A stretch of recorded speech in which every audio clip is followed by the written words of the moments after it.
The apparitions of Our Lady to Mariana de Jesus Torres in Quito, Ecuador from 1594 to 1634 are called Our Lady of Good Success. And it really does begin the Marian apparitions that prophesied the chastisement and the restoration of the church. Now, I'm not going to go into the specifics surrounding the apparition and the history. There are plenty of videos and websites that you can go to if you are interested in that. I'm just going to go right into the prophecies. Just keep in mind that these prophecies were given at the end of the 1500s and the beginning of the 1600s and speak specifically about our times. In fact, specifically about the end of the 19th century through the 20th century. So here goes. The prophecies of Our Lady of Good Success. The Pope's infallibility will be declared a dogma of the faith by the same Pope chosen to proclaim the dogma of the mystery of my Immaculate Conception. He will be persecuted and imprisoned in the Vatican through the usurpation of the pontifical states and through the malice, envy, and avarice of an earthly monarch. Now I want to pause here for a minute. This prediction is about Pope Pius IX. He is the one who proclaimed the Immaculate Conception, and he was the one who officiated the First Vatican Council that defined the dogma of the papal infallibility, and it was under his reign that the papal states were usurped and he was a prisoner in the Vatican. There are a lot of people who say that the predictions of Our Lady of Good Success are not authentic because they were virtually unknown until the 20th century, which the apparition itself predicted would happen. The problem with that is we know from history that they were first written down in Spanish in 1790 by Prior Manuel de Souza Pereira. So you got a problem there because this was pinned down almost or over 100 years before the events even happened. And to say that, well, they were just coincidence, I'm sorry, that's too big of a coincidence for all three of those things to happen by the one pope, and for this to predict that all three of those things would happen to that pope. So, anyway, that's just a side note. So, continuing. Thus, I make it known to you that from the end of the 19th century and shortly after the middle of the 20th century, in what is today the colony and will then be the Republic of Ecuador, the passions will erupt, and there will be a total corruption of customs, for Satan will reign almost completely by means of the Masonic sects. Okay, so another quick little side note. Some of these predictions are specifically for Ecuador, some are for the world, but even the ones that are specifically for Ecuador, when it talks about the state of the culture and morals, can really be applied across the board. Also, it says that that Satan will reign by means of the Masonic sects. She's talking about Freemasonry. Now, Freemasonry doesn't become official until 1717. However, there's always been groups of Masons that gather together in guilds or whatever. There's always sects that people, SECTS, where people who have the same trade will get together and stuff like that. So it was understood when she says the Masonic sects that it would be people in Masonry that are going to be doing these things. They will principally focus on the children in order to sustain this general corruption. Woe to the children of these times! It will be difficult to receive the sacrament of baptism and also that of confirmation. Often, during this epoch, the enemy of Jesus Christ, instigated by the devil, will steal consecrated hosts from the church so that they might profane the Eucharistic species. So, real quick, another note. I've noticed now that we're in the COVID situation, I go to a Novus Order Mass. People might be surprised by that. But I've noticed a couple of times that people have gone up to receive communion, and then they put another, like 2 fingers up, and then they get another host, and then they just put it in their pocket. Now, I know what's happening. They're taking it to someone who's not going to church or whatever, but how do we know that? How easy would it be for someone to just get a host and go desecrate it in today's culture, as opposed to everything before Vatican II, where you received on the tongue and there was no chance for you to steal a host? Now they're just giving them to you. I mean, I'm not saying that's what these people are doing, but I'm saying we need to protect the host. This is the body, blood, soul, and divinity of Jesus Christ. Continuing. Unhappy the children of those times, seldom will they receive the sacraments of baptism and confirmation. As for the sacrament of penance, they will confess only while attending Catholic schools, which the devil will do his utmost to destroy by the means of persons in authority. The same will occur with Holy Communion. Oh, how it hurts me to tell you that there will be many and numerous public and hidden sacrileges.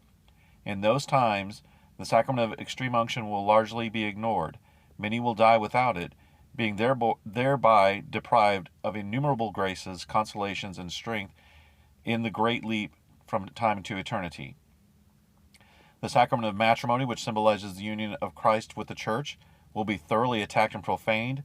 Masonry, then reigning, will implement iniquitous laws aimed at the extinguishing of this sacrament. They will make it easy for people to live in sin, thus multiplying the birth of illegitimate children without the Church's blessings. The Holy Sacrament of Holy Orders will be ridiculed, oppressed, and despised, for in this both the Church and God himself are oppressed and reviled, since he is represented by his priests. The devil will work to persecute the ministers of the Lord in every way, working with baneful cunning to destroy the spirit of their vocation and corrupting many. Those who will thus scandalize the Christian flock will bring upon all priests the hatred of bad Christians and the enemies of the one holy Catholic, Roman Catholic, and Apostolic Church. This apparent triumph of Satan will cause numerous sufferings to the good pastors of the Church, and to the supreme pastor and vicar of Christ on earth, who, a prisoner in the Vatican, will shed secret and bitter tears in the presence of God, our Lord, asking for light, sanctity, and perfection for all the clergy of the world, to whom he is Father and King. Unhappy times will come wherein those who should fearlessly defend the rights of the Church will instead, blinded despite the light, give their hand to the Church's enemies and do their bidding. But when evil seems to have triumphed, and when authority abuses its power, committing all manner of injustice and oppressing the weak, their ruin shall be near. They will fall and crash to the ground. Then will the Church, joyfully and triumphant like a little girl, reawaken and be comfortably cradled in the arms of my most dear and elect Son of those times. If he lends an ear to the inspiration of grace, one of which will be the reading of these great mercies that my Son and I have had toward you, we shall fill him with the graces and very special gifts that will make him great on earth and much greater in heaven. Then we have reserved a precious seat for him, because, heedless of men, he will have fought for truth and ceaselessly defended the rights of the Church, deserving to be called martyr. At the end of the 19th century and throughout the great part of the 20th century, many heresies will propagate in these lands. The small number of souls who will secretly safeguard the treasure of faith and virtues will suffer a cruel, unspeakable, and long martyrdom. Many will descend to their graves through the violence of suffering and will be counted among the martyrs who sacrifice themselves for the country and the Church. To be delivered from the slavery of these heresies, those whom the merciful love of my Son has destined for the restoration will need great willpower, perseverance, courage, and confidence in God. To try the faith and trust of those just ones, there will be times when all will seem to be lost and paralyzed. It will then be the happy beginning of the complete restoration. In those times, the atmosphere will be saturated with the spirit of impurity, which, like a filthy sea, will engulf the streets and public places with incredible license. Innocence will scarcely be found in children, or modesty in women. He who should speak reasonably will remain silent. There will be scarcely any virgin souls in the world. The delicate flower of virginity will seek refuge in the cloisters. Without virginity, fire from heaven will be needed to purify these lands. Sects, SCCTS, having permeated all social classes, will find ways to introducing themselves into the very heart of homes to corrupt the innocence of children. The children's hearts will be dainty morsels to regale the devil. How the Church will suffer on that occasion the dark night of the lack of a prelate and father to watch over them with paternal love, gentleness, strength, and prudence. Many priests will lose their spirit, placing their souls in great danger. Pray insistently, without tiring, and weeping with bitter tears in the secrecy of your heart, imploring our Celestial Father that for the love of the Eucharistic heart of my most holy Son, and for the precious blood shed with such generosity, and by the profound bitterness and sufferings of his cruel passion and death. Pray constantly, implore tirelessly, and weep bitter tears in the seclusion of your heart, beseeching the Eucharistic heart of my most holy Son to take pity on his ministers, and to end as soon as possible these unhappy times, by sending to the Church the prelate who shall restore the spirit of the priests. Tell the bishops that it is my will and the will of my most holy Son, that your name be hidden at all costs. For it is not fitting that for anyone at the present time to know the details of the origin of how this statue came to be made, for this knowledge will only become known to the general public in the 20th century. During that epoch, the Church will find herself attacked by terrible hordes of the Masonic sect, and this poor Ecuadorian land will be agonizing because of the corruption of customs, unbridled luxury, the impious press, and secular education. The vices of impurity, blasphemy, and sacrilege will dominate in this time of depraved desolation, and that one who should speak will be silent. The lukewarmness of all the souls consecrated to God in the priestly and religious state will delay the coming of this prelate and father. This then will be the cause of the cursed devil taking possession of this land, where he will achieve his victories by means of a foreign and faithless people so numerous that like a black cloud it will obscure the pure heavens of the republic consecrated to the Sacred Heart of my divine Son. With these people all the vices will enter, which will attract in their turn every type of chastisement, such as plagues, famine, internal fighting, and external disputes with other nations, and apostasy, the cause of perdition for so many souls so dear to Jesus Christ and me. In order to dissipate this black cloud which prevents the Church from enjoying the clear day of liberty, there will be a formidable and frightful war, which will see the bloodshed of countrymen and foreigners, of secular and regular priests, and of religious. That night will be most horrible, for humanly speaking, evil will seem to triumph.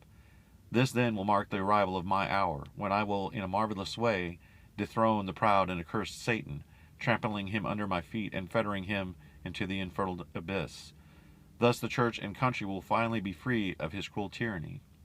In the 20th century, this devotion will work prodigies in the spiritual as well as temporal spheres, because it will be the will of God to preserve this invocation and knowledge of your life, that of Maria Torres, for that century, when the corruption of customs will be almost general and the precious light of faith all but extinguished.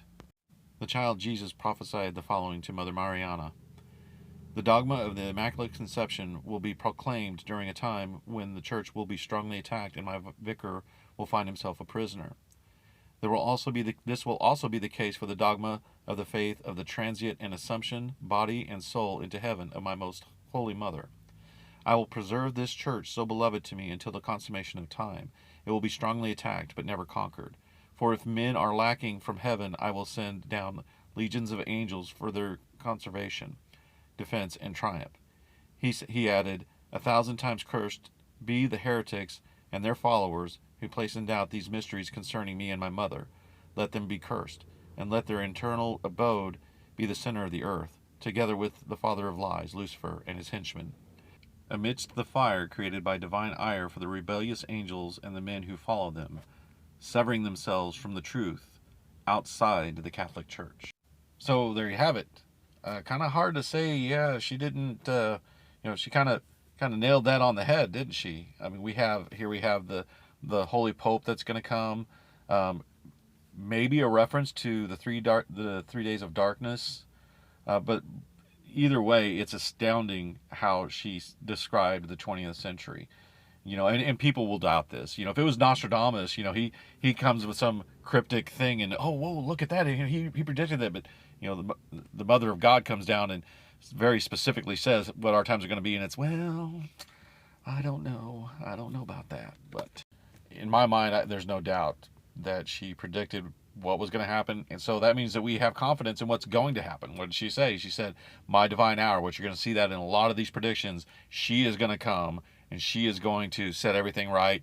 The Church is going to be glorious again. We're going to have an era of peace, which is going to be short, probably 25 to 40 years, and then the Antichrist.